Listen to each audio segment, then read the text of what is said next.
Fala, meus amigos, sejam todos muito bem-vindos a mais um vídeo no canal. Fala pra mim quem nunca deu uma espiada nas guitarras do AliExpress. É lógico que você olhou e eu tenho certeza que você analisou se a guitarra estava bem feita. Lembrando aí também que tem um link para produtos do AliExpress, produtos que podem te ajudar no seu dia a dia como músico, beleza? Você se imagina em 2011, 2012 tendo acesso em primeira mão a essas guitarras feitas lá na China? Bora falar sobre isso, que eu tenho uma experiência bem legal para falar para vocês. Pessoal, em 2011 as guitarras do AliExpress estavam chegando com tudo aqui no Brasil. Lá em 2011, 2012, pegar uma guitarra modelo Flying V clássico era uma coisa muito complicada, muito difícil, né? Quando você é uma pessoa emocionada, como era o meu caso, você não enxergava defeitos. Vou mostrar para vocês essa primeira guitarra. Esse aqui é um vídeo do meu antigo canal, onde eu demonstro a Flying V. A abertura aí clássica. Primeira instância que a gente olha assim, a gente acha a guitarrinha até legal, mas ela tinha alguns defeitos, né? Por exemplo, essa logo Gibson aí mal feita e tal. Você vê que o headstock é meio arredondado assim e tal.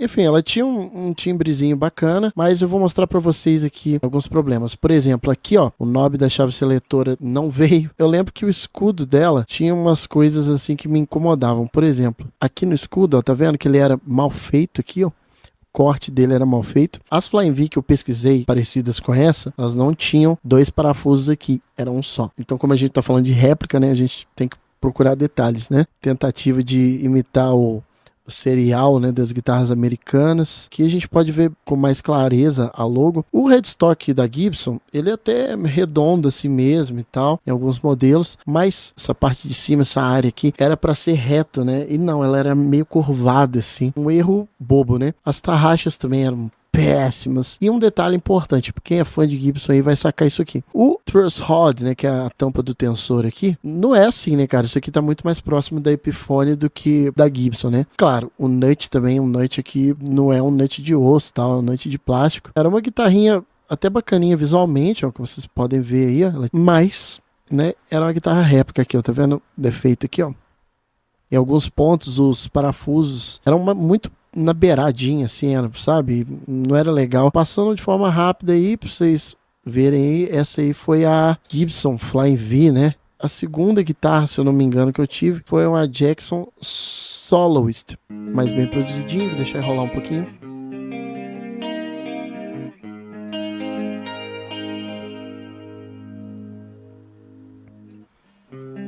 Usando um Corona Chorus, né? Essa guitarra aí, ela tinha captação cabreira e tal, mas a logo Jackson que tá ali é meio estranha, né? Headstock também um pouco maior do que a Jackson costuma fazer também. Eu lembro que ela era, né, de braço inteiriço. Então ela tinha as ferragens douradas. Era uma guitarra até bacana, cara. Mas o headstock aqui, cara, nossa, muito estranho, tá vendo? Muito compridão essa ponta. E quem tem Jackson sabe, né? Não é assim. Outro grande erro, a tampa do tensor aqui, ó, muito grande também, muito larga. O corpo tá até bonitinho, tá vendo? Mas esses detalhes do headstock faziam a diferença na época. E eu sacava isso tudo, cara. Tocava com as guitarras e tal, mas eu sacava que tinham erros, né? E obviamente depois eu também vou deixar minha opinião aí sobre guitarras réplicas, né? O que eu acho certo e o que eu acho errado de se fazer nesses casos, né? Mas era uma guitarra assim que ela era mais bem construída do que aquela Flying V. Outra guitarra também que eu tive, a Fender Stratocaster aqui Standard. Comecei fritando aí, né? Bom, essa Fender aí, né? Entre aspas, né? Ela tinha aqui, eu lembro, dois rebaixadores, dois string tree aqui. Eu lembro que eu tirei um porque eu achava feio e tal. Essa guitarra é uma guitarra que era para ser parecida com a guitarra do John Mayer, mas não aquela Black One, a outra. Essa guitarra era ruim, cara, era péssimo. O captador era péssimo. Eu lembro que nos captadores vinham escritos noiseless neles. A ponte era terrível, era da mais barata possível. Mas, né, cara, a gente tinha que dar um jeito de tirar som, né? Vamos dar uma vida.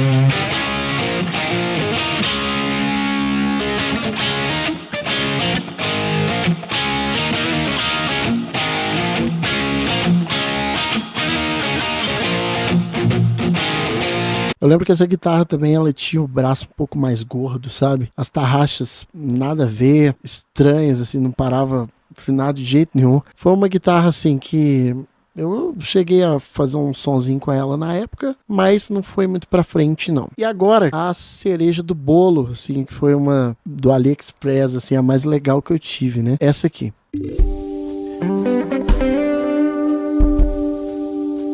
Essa aí é a Gibson Black Beauty, a Gibson Black Beauty.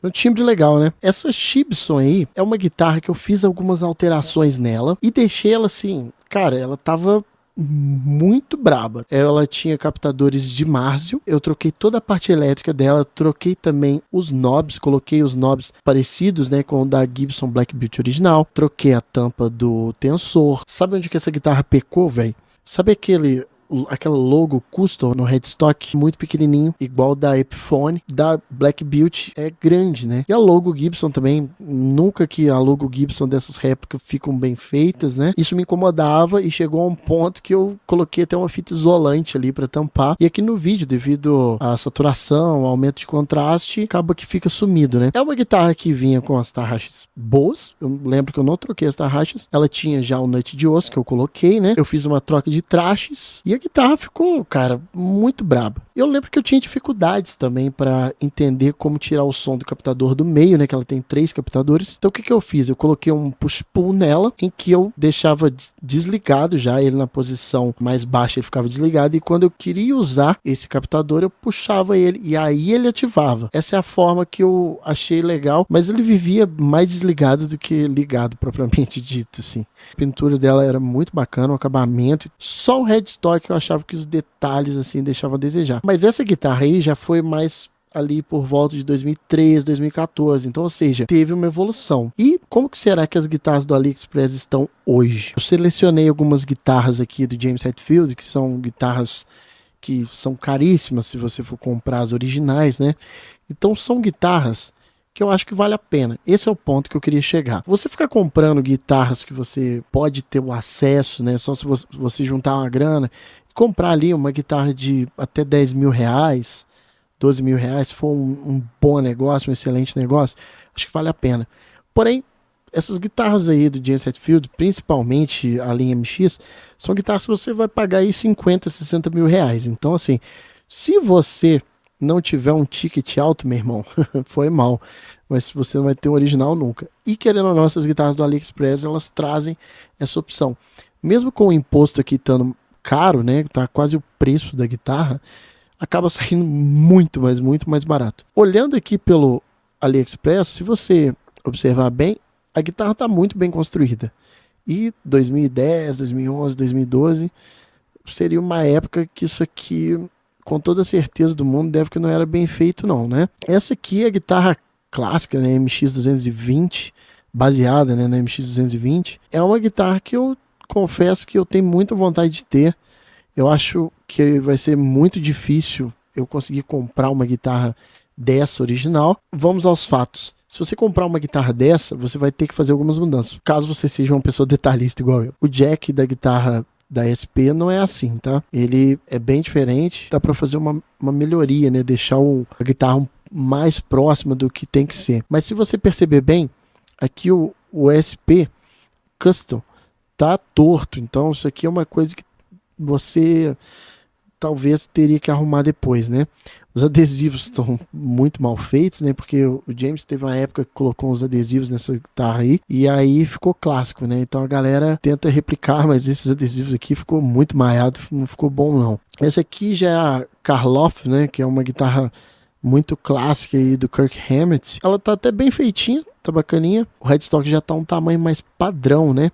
Em vista, por exemplo, daquela Jackson que eu mostrei para vocês, tá até legal, cara, tá aceitável, mas muito provavelmente tem algum problema aqui de distribuição de tamanho, né? Deve ter alguma coisa ali que tá bem discrepante. Já é uma guitarra melhorzinha, né? Olha só, aqui a gente tem outra MX-220, porém de cara eu já te falo, essa aqui eu não compraria. E por quê?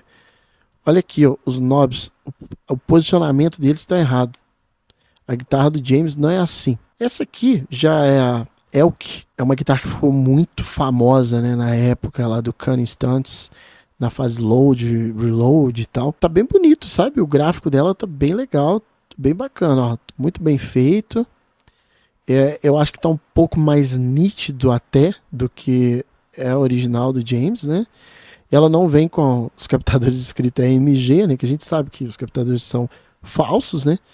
Então, assim, para termos de honestidade, isso aqui tá melhor. Olha lá, tem, né? A clássica Shuriken, né, com a logo do Metallica. Vamos para a próxima. Essa aqui é uma guitarra que parece que tá bacana, sabe?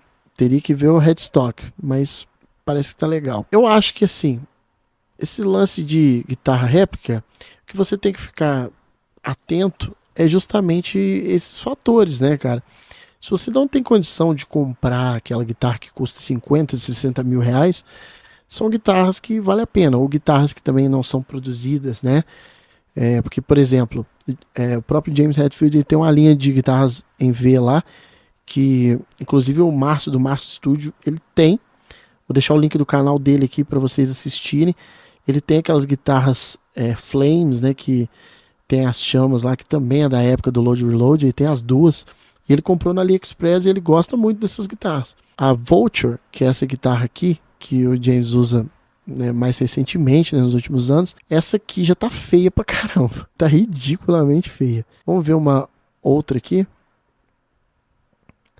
Olha, essa aqui também, mesma coisa, tá vendo? Muito mal feito ali, os detalhes não estão sendo levados a sério. E para vocês falarem que eu não tô só puxando sardinha para as guitarras do James, essa guitarra é baseada na Dominguez, que é a que o Matias usa. Essa aqui já está muito mais próxima, né, do que realmente é a guitarra do Matias. Talvez valha a pena comprar e investir, né, botar bons captadores, principalmente para galera que tem banda cover do Scorpions. A questão de comprar guitarra réplica ou não, quem sou eu para falar o que você deve fazer, o que você não deve fazer, mas honestamente, eu não acho legal você comprar uma guitarra réplica da Gibson e ficar tirando onda que tem uma Gibson. Isso é a primeira coisa. Não é legal, não. O que eu acho interessante com esse lance de guitarra réplica é que ele pode te dar acesso à realização próxima de um sonho, mesmo que você tenha a noção de que você não está comprando a guitarra exata, né, e tal, pode te satisfazer, né, nesse sentido. Por exemplo, né, essas guitarras do James Hetfield são guitarras muito difíceis da gente conseguir adquirir num preço bacana. Tem que tomar cuidado e também não cair na loucura de pagar o preço de uma casa. E isso aí também vai do budget da pessoa. Se a pessoa tiver condições de pagar, né, não cabe a ninguém ficar dando pitaco. Mas essa é somente a minha opinião e você tem o direito, claro, de discordar, sem problema algum. Bom, galera, esse foi o vídeo de hoje, espero que você tenha gostado. Se você gostou, já sabe, né, cara, deixa aquele like, se inscreve no canal, comenta aqui embaixo o que você achou e o que você acha desse lance de comprar guitarras réplicas, tá bom? Forte abraço para todos vocês e a gente se vê. Valeu!